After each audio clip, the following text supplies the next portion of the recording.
suit makes the man. But I've always wondered, where does the suit end and the man begin?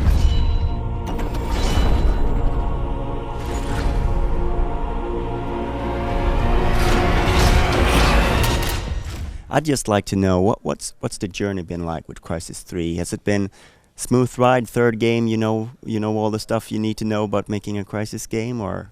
Yeah, I mean the way it is the team has of course grown with Crysis, right? And the first one was like the finding and exploring of the DNA, like what are we actually making here? You know, what's this a game? And when people played the second and third and fourth and fifth game, that was the idea back then. Like, what would people be looking at and say, this is Crysis? So the first one was establishing Crysis, and it was quite a challenge because it took 4 years.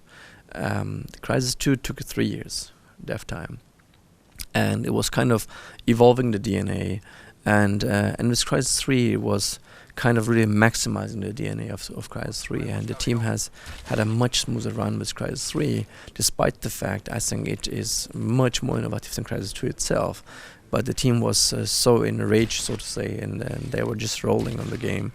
And the maturity of the IP, the team has come together much more. I mean, those guys have been working for many years together, and it's the answers kind of like what are the questions, what the answers are quite clear on this project, despite the fact there's a lot of open areas to answer and to innovate.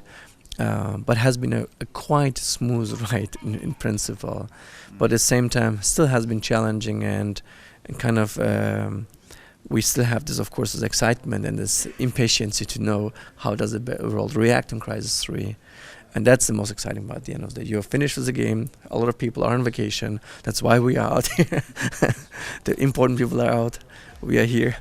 But frankly, I mean, it is this moment of the telling truth will happen soon, right?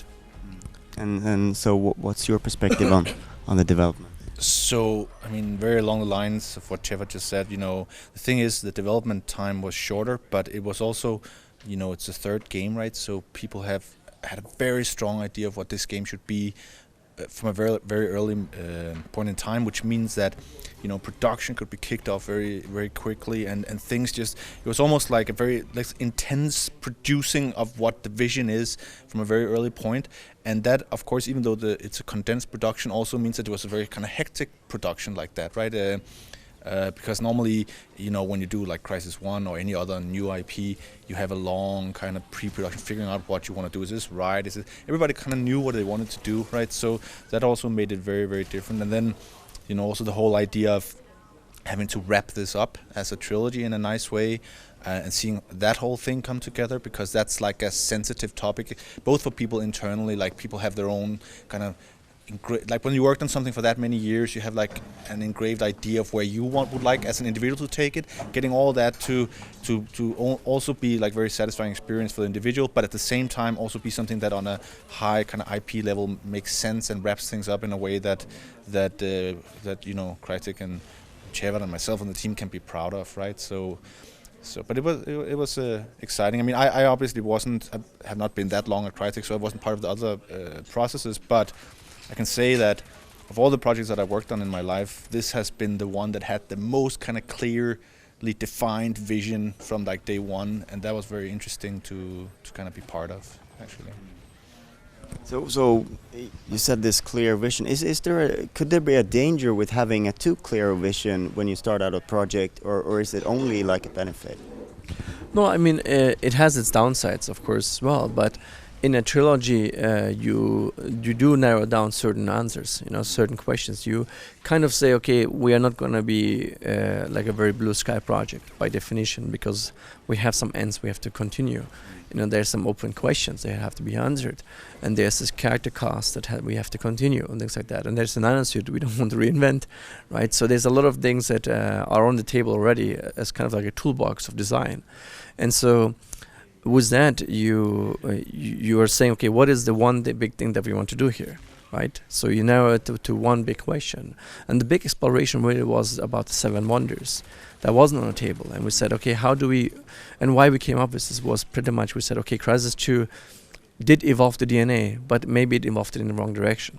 And so we evaluated this. We looked at consumer and press and gamers' feedback, or we made market research, focus group tests, all kinds of things, just to validate our guts. Not to drive it as a main decision maker, but rather, do we really think that we are addressing the real problems here? And once we validate that, we said, okay, we have to come up with something that is the anchor of the game, the identity of the game. So we want to continue Crysis 1 spiritually. We want to tell the story of Crysis 2, but we want Crysis 3 to be still Crysis 3. We want it to be an innovative, evolving, yet mastered DNA experience that people should remember Crysis for forever, going forward. So it has to be like it's our last Crysis forever, even so it might not be, but it has to be like that. So it has to be our very best offering. And so with this decision, effectively, we said, okay, we have to come up with a new kind of world that is open, yet continues the New York setting. And so we came up with this urban rainforest concept, which effectively allowed us to tear down some of New York, overgrow it with the jungles we have seen in Crysis 1, and really push a rainforest kind of theme into this. And so that's why we adopted urban rainforest. And then we came up with the Seven Wonders theme that the team has devised in order to give each major area of the game have its own gameplay, art, sound, AI theme. That's why we call them Seven Wonders, because they're more than just like a theme. They're much more driving at all angles. It's like a red line for everything in each mission. And that has worked wonderful, I think. And Crysis 3's key star is the setting now, I would say. So from a development perspective, does that change anything? Does the teams, do you have to sort of naturally work more together with sound and art and in a different way when you have this sort of theme going through the development? The thing is also, back to your previous question about vision, is that when you have a very strong vision of what you want to achieve, the only backlash I can see of that is if you get too married to that vision. So when you start getting feedback, you're not, and maybe that feedback is not what you expected, you're unwilling to move or change the amount that the delta is not big enough for what you need to do. But I don't think we ran into that problem. So, and then to your current question, with everything that you do, like thinking about everything and the role that it plays, like audio, in-game audio, scoring, the visuals, the lighting, the way the character talks, the way the character moves and what you're trying to push. Like we have the hunter theme, for example. So the hunter theme sound all of a sudden become very important. And Cevat mentioned earlier, like, we're trying to keep the moments a little more quiet and not as hectic and kind of pushy as in Crysis 2, and that's important because if you're a hunter, you're not going to want to be rushed through it, right? You want to be able to step back and, like check out the scenario before you just burst in and do stuff. Otherwise, you're not going to feel like a hunter. You're going to feel like a, should we call it like a roadrunner? Yeah, like a rat in a maze. You know what I mean? That's which is not cool. Yeah, so I mean, Crysis 2 was pretty much the music and the story, and the cast was pushing you forward. So like, go, Akira's go. It was like, you have to do this, and it was the intention. We wanted to have a much faster paced sandbox game, but what happened was that the choice of New York and the choice of the faster paced experience led for many people to think this is a very linear experience. Wasn't actually linear per se, but was much more linear than Crysis 1. That is true, but the linearity was emphasized by the New York setting and by the choice of sound, and music, and casting, and also the scripts, the lines that have been told to you, like objectives and things like that. With Crysis 3, we made a concise choice saying, okay, more breathing room. When you are out in the fields, you should have some breathing room. You should have some room where you just can digest what's happening around you. You can take your time. You can proactively make the first shot. As opposed to be go. And that experience was super important for the players. At the same time, it gives you much less guidance, which we also had to take away, at the price of more non-linearity as a reward. And so when players started to play Crysis 3 the first time, they were like, well, I'm a kind of bit lost. I'm like, no, all you know is I have to go way there in the back. How you do it is up to you. And that was Crysis 1. In Crysis 2, was more like how you say, breadcrumb kind of thing, which like every 50, 100 meter you knew where you had to go. This one's like there's an objective way in the back, like a kilometer from here, and you have to just figure it out yourself. And once people understood that, it's a much more slower paced game, a much more I have to make my choice, I have to choose where to go, how to do, and whatnot. They understood what Crysis is about again, you know.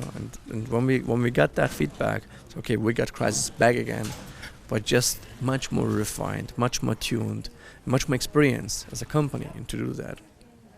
All right, so this is a very exciting time for Crytek as a company. You're doing a lot of things. It's like there's so much in the news right now about Crytek. Can you say anything about your future plans and what's going on with Homefront and everything like that? Well, in principle, in a nutshell, I can say that the future is super exciting at Crytek right now. I mean, with Warface and launching through GFace. So I mean, GFace is our social platform for core gaming. We're launching Warface there as the first AAA free-to-play social shooter, and we got Crysis 3 obviously launching in a few weeks from now.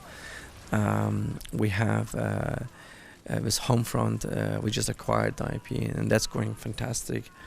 We have the Rise project, which we can't talk about, but it's going really well.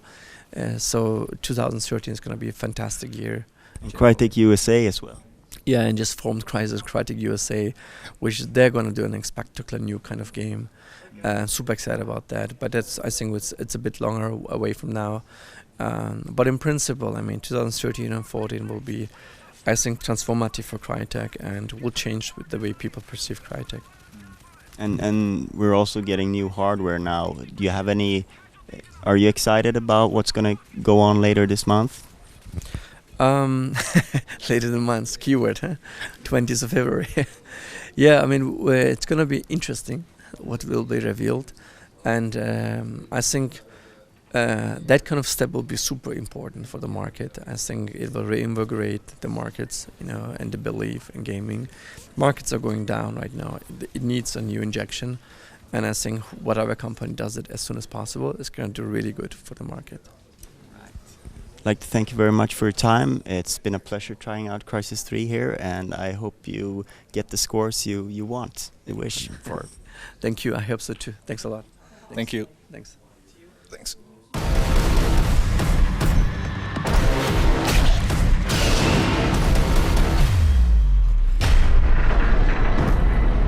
The alien Cevat invaded our world. Even me.